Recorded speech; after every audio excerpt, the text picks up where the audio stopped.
apa sesungguhnya yang melatar belakangi Anda sehingga begitu tiba-tiba muncul? Ya kan ada ketentuan undang-undang. Karena undang-undang tadi.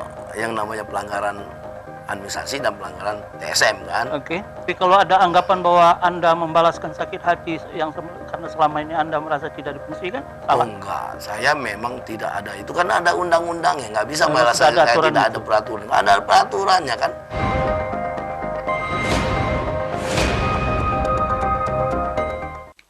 Ya, halo, selamat pagi pemirsa. Keputusan Badan Pengawas Pemilu Provinsi Lampung dan KPUD Kota Bandar Lampung yang mendiskualifikasi pasangan calon wali kota dan wakil wali kota Bandar Lampung nomor urut 3, Epa Dwiana Dedi Amrullah, masih menimbulkan perbedaan pendapat.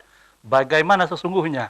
Pemirsa, berikut catatan kasus kontroversi sengketa pilkada Bandar Lampung.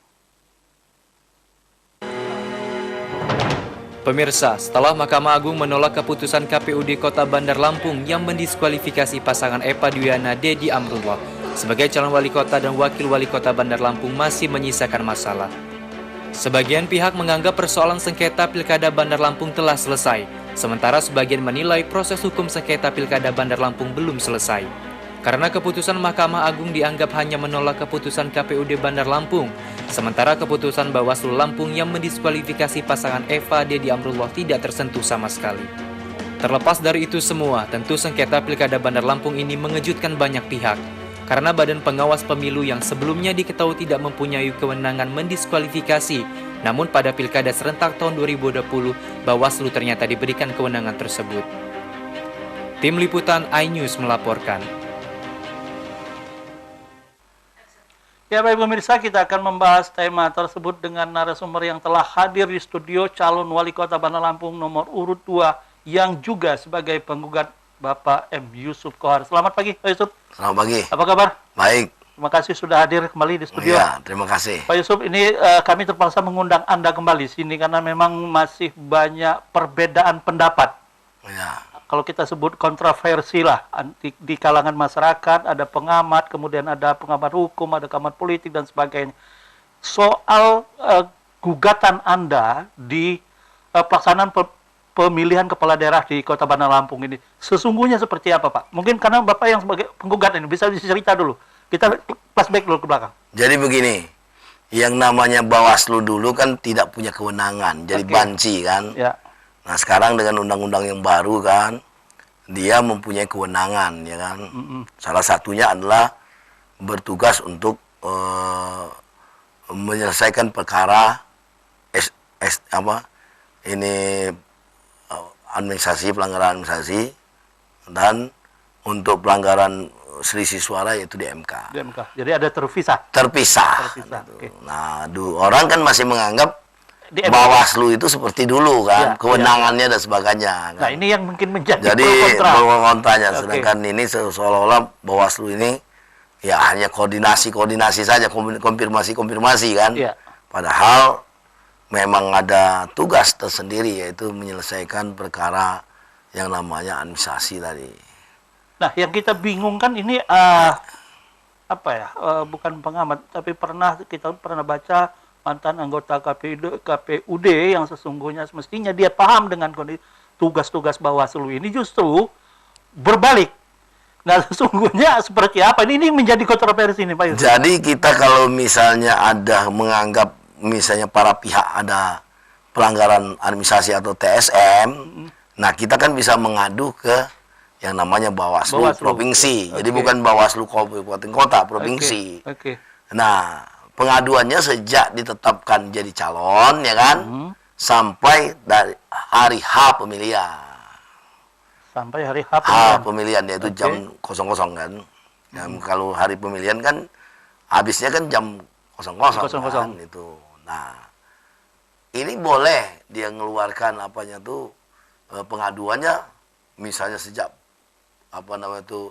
ini boleh, atau tapi penyelesaiannya kan tetap setelah hari H pemilihan kan, baru bersidang yang namanya Bawaslu untuk menyelesaikan yang namanya pelanggaran administrasi atau hanya TSM tadi kan.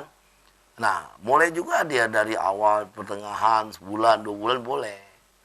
Sehingga kalau ada pendapat bahwa ini harusnya diselesaikan sebelumnya, rugi kita dong kalau penyelesaian sebelumnya kan belum cukup bukti kan. Atau karena Ya memang kan ini masih berproses misalnya ya. orang baru maling ya kan. Mhm. Kira-kira begitu kan, sudah kita teriak maling kan akhirnya tidak dapat bukti kita kan.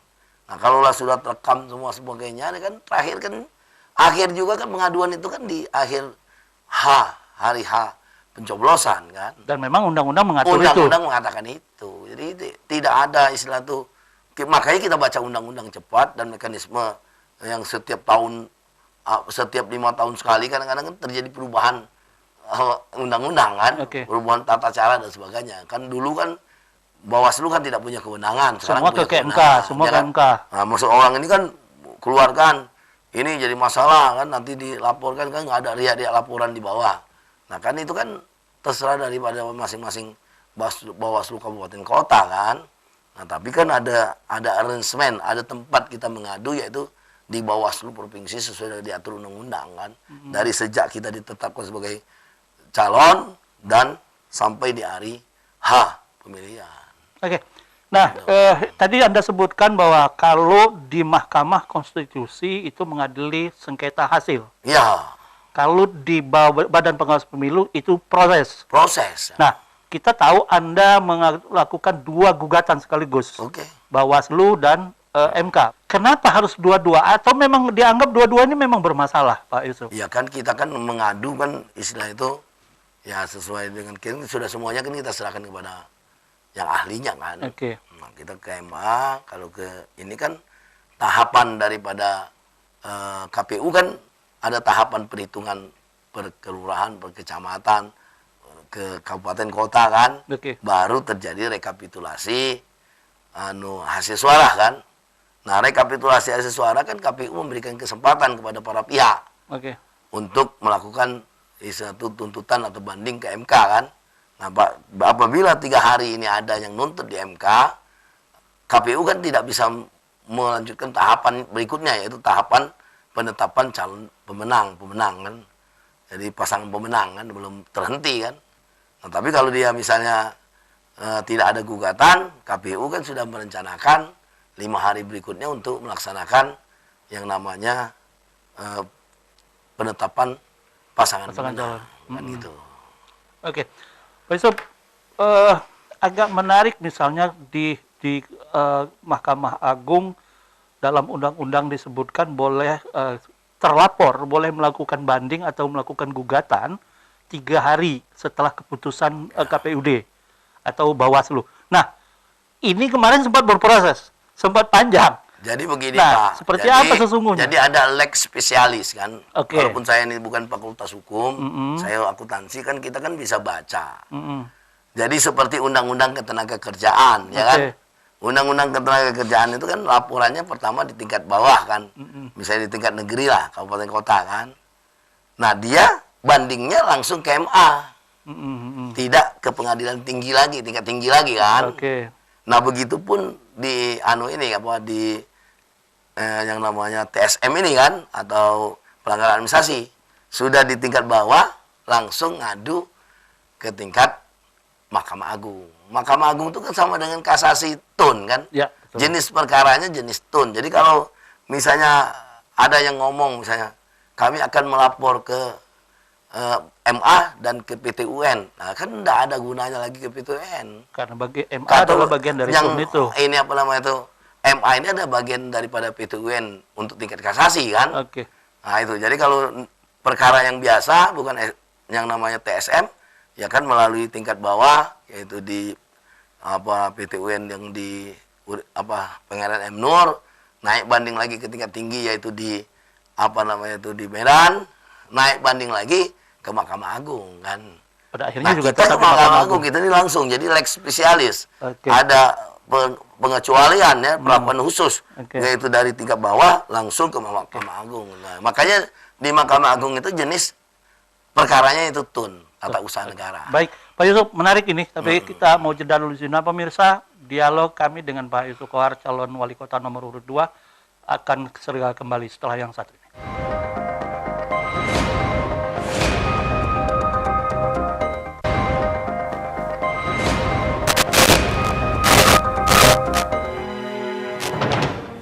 Putusan MA yang menerima kasasi pasangan calon wali kota dan wakil wali kota Bandar Lampung nomor urut 3, Eva Duyana Dedi Amrullah, belum menyelesaikan sengketa pilkada. Pasangan calon wali kota dan wakil wali kota Bandar Lampung nomor urut 2, Muhammad Yusuf Kohar dan Tulus Purnomo, memandang putusan MA penuh kejanggalan. Yusuf Kohar menilai ada 4 hal yang menjadi catatan dalam putusan MA tersebut. Pertama, putusan MA baru sebatas menolak putusan diskualifikasi KPU Bandar Lampung, sementara putusan Bawaslu Lampung belum dibatalkan. Bawaslu telah menjalankan amanah undang-undang yang berlaku. Keempat, memori banding yang diajukan pasangan calon nomor urut 3 sudah kadaluarsa. Jika alasan MA karena sedang masa lockdown, semestinya memori banding dapat didaftarkan melalui online. Tim Liputan iNews melaporkan. Ya baik pemirsa, kita lanjutkan kembali dialog kita dengan Bapak Yusuf Kohar, calon wali kota nomor urut 2 yang melakukan gugatan atas pelaksanaan pemilihan kepala daerah kota Bandar Lampung 2020. Baik Pak Yusuf, tadi terputus. Soal 3 hari ini masih mengganjal. Terus kemudian apa lagi itu Pak? Jadi begini Pak, kan sudah diatur dengan undang-undang ya, Ya. bahwa kalau kita mau naik banding dan sebagainya kan diberi kesempatan untuk 3 hari kan. Betul. Karena kalau misalnya kita sudah diputuskan di tingkat bawah, misalnya baik dari Bawaslu maupun KPU, misalnya KPU tanggal 9, berarti kita harus naik banding ke MA. Nah, naik banding ke MA ini kan 3 hari waktunya hanya dikasih kan, sesuai dengan undang-undang. Oke. Jadi bisa melalui fisik kita langsung naik banding, bisa juga melalui online. Nah, seperti kami kan pada saat 3 hari setelah direkapitulasi hasil suara, kami naik banding ke MK kan. Jadi melalui online kan diterima, baru nanti berkas-berkas secara fisik kita sampaikan. Nah, begitupun ini juga bisa. Karena 3 hari nggak ada aturan undang-undang yang ngerubah itu kan. Jadi kalau undang-undang itu dirubah kan bisa melalui perpu kan. Nggak ada perpu yang merubah ketentuan 3 hari ini kan. Terus yang kedua, ada SEMA dari Mahkamah Agung bahwa itu untuk penundaan waktu dalam penyelesaian perkara kan, lamanya perkara oleh hakim, diserahkan hakim. Misalnya ketentuan perkaranya misalnya 14 hari sudah selesai. Nah, mungkin karena lockdown dan COVID ini bisa 20 hari. Nah, itu jadi penyelesaian perkara. Tapi pendaftaran kan tidak mempengaruhi kan? Artinya tidak boleh ada tidak ada perpu yang mengatur terjadi perubahan pendaftaran selama 3 hari tersebut. Apalagi itu bisa didaftarkan melalui online. Ya, itu aja. Baik, Pak Yusuf, Anda melakukan gugatan. Ini di luar dugaan. Ini sebenarnya sudah pernah saya tanyakan, tapi ini saya di luar dugaan, bahkan tidak sama sekali terpikirkan oleh masyarakat. Mungkin juga termasuk calon, tidak terpikirkan sama sekali. Tiba-tiba Anda mendaftar dan muncul seketika dan akhirnya keputusan Bawaslu terjadi mendiskualifikasi atas kemudian memerintahkan KPUD. Apa sesungguhnya yang melatar belakangnya Anda sehingga begitu tiba-tiba muncul? Ya kan ada ketentuan undang-undang. Karena undang-undang tadi yang namanya pelanggaran administrasi dan pelanggaran TSM kan. Oke. Nah, TSM itu apa kan? Pasti kan kalau nggak bertanya-tanya.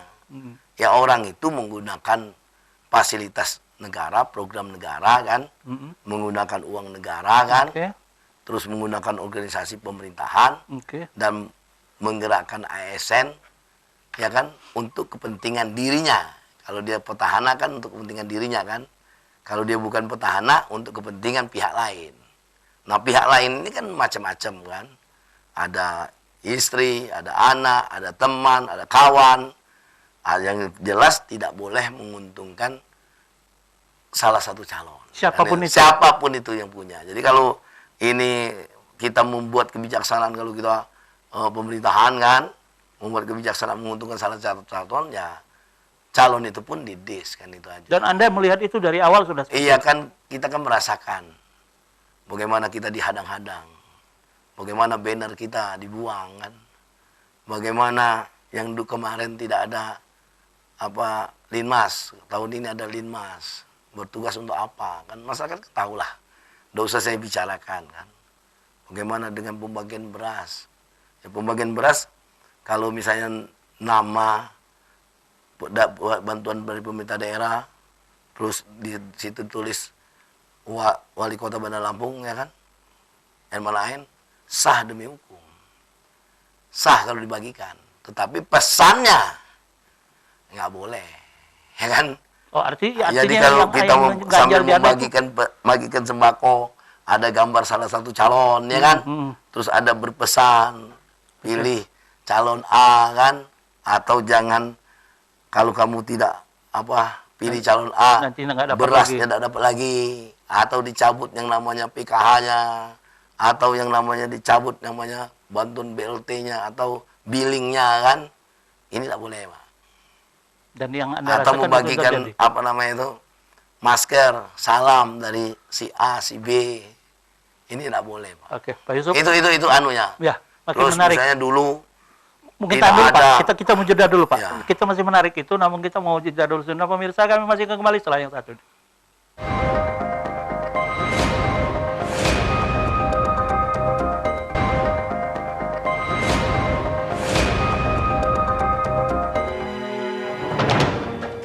Pemirsa, bagi pasangan Muhammad Yusuf Kohar Tulus Purnomo menggugat proses dan hasil Pilkada Bandar Lampung ke Badan Pengawas Pemilu Lampung dan Mahkamah Konstitusi bukan karena tidak menerima kekalahan. Sebagai negarawan, bagi pasangan ini kalah dan menang dalam pelaksanaan Pilkada merupakan hal biasa jika pelaksanaan Pilkada digelar secara jujur dan berkeadilan. Namun di Bandar Lampung, pasangan YouTuber ini merasa hak mereka sebagai seorang bakal calon dan calon wali kota dan wakil wali kota selalu dirampas oleh tingkah laku aparat pemerintah kota Bandar Lampung yang mencolok tindakan menghalang-halangi yang dilakukan lurah, RT, dan Linmas. Karena itu, pasangan Yusuf Kohar Tulus Purnomo berharap mendapatkan keadilan dalam proses sengketa Pilkada Bandar Lampung ini nanti, karena semua bukti dan saksi yang berkaitan dengan dugaan pelanggaran sudah diserahkan semua. Dari Bandar Lampung, tim liputan iNews melaporkan.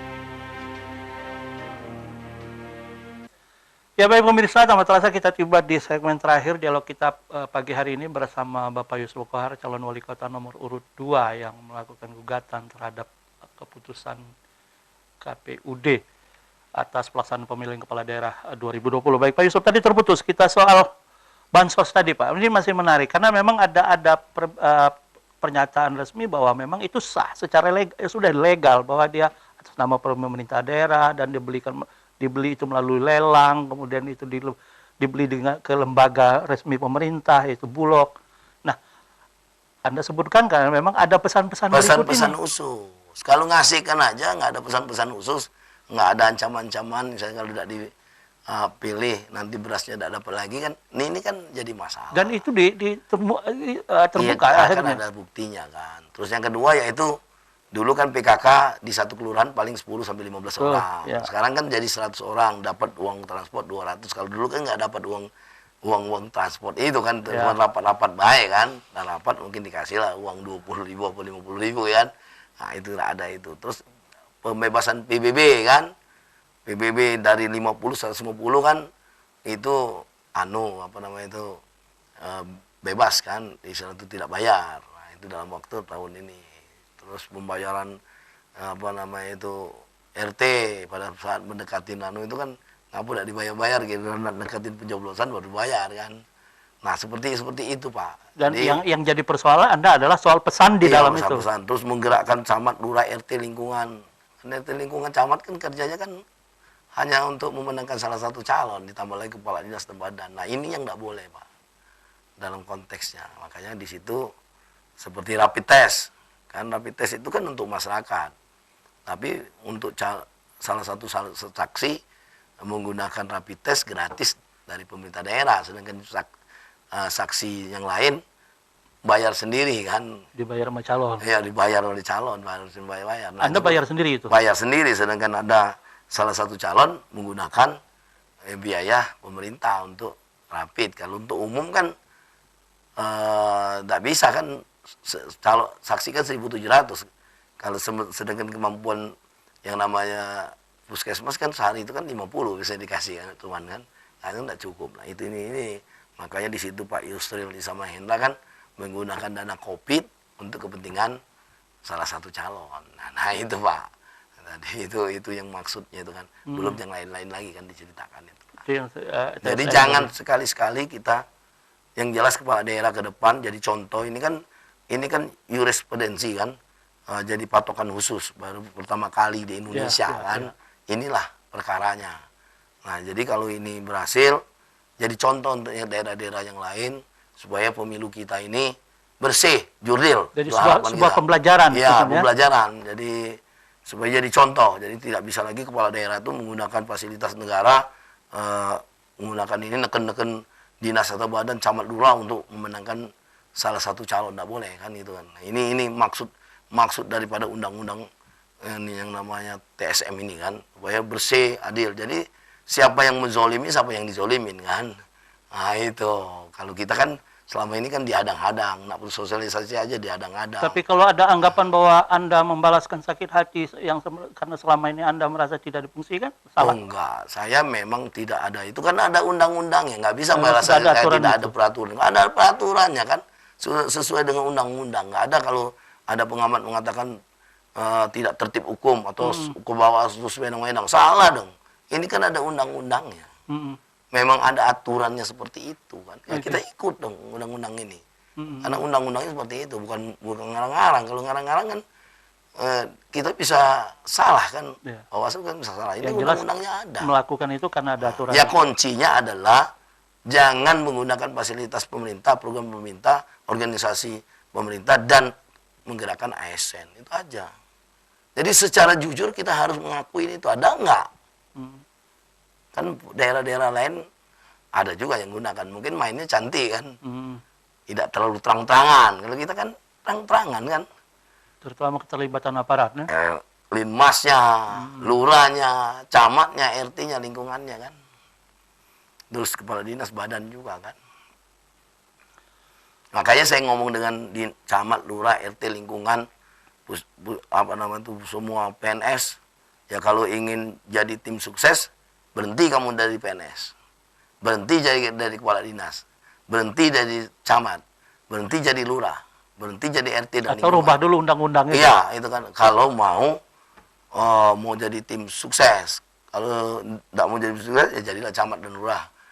Bekerja sesuai dengan tupoksinya kan. Karena kita ini ngatur negara. Uang negara Pak. Tidak bisa, ini bukan uang pribadi kita. Bukan uang perusahaan kita. Jadi kita tetap mengacunya kepada undang-undang dan peraturan yang ada. Jadi nggak bisa kita misalnya jadi camat, nak jadi tim sukses. Kan itu kan undang-undangnya sudah jelas. ASN kan netral. Jadi dia jadi camat aja. Kalau mau jadi tim sukses, berhenti dari camat. Berhenti jadi lurah. Kalau aturannya itu masih abu-abu atau katakanlah masih bisa disenggol-senggol atau dilanggar-langgar, itu juga Kalau sekarang kan tidak abu-abu, jelas kan. jelas Pak ya. ASN tidak boleh berpihak kan. Netral. Kan udah jelas. Ngapa dilanggar-langgar lagi? Kan gitu Pak. Jadi datang aja dah boleh kan. Nah, itu. Apalagi mengajak, apalagi mengancam kan. Baik. Apalagi mengimbau. Kan tidak boleh Pak. Baik, Jadi Pak kita Yunus. ini ada aturan lah. Semuanya ada aturan. Dan kita terus dan taat masyarakat dengan yang merasakan ada apa tidak TSM itu terjadi pada saat pemilu kada di Bandar Lampung. Masyarakat bisa menjawab lah. Oke. Tidak usah kita menanya-nanya. Tapi masyarakat secara individu pasti sudah tahu jawabannya. Baik Pak Yusuf, terima kasih sudah hadir di studio. Baik pemirsa, saya Irwan Maurawan, wakil kru yang bertugas undur diri mengucapkan terima kasih. Wassalamualaikum warahmatullahi wabarakatuh.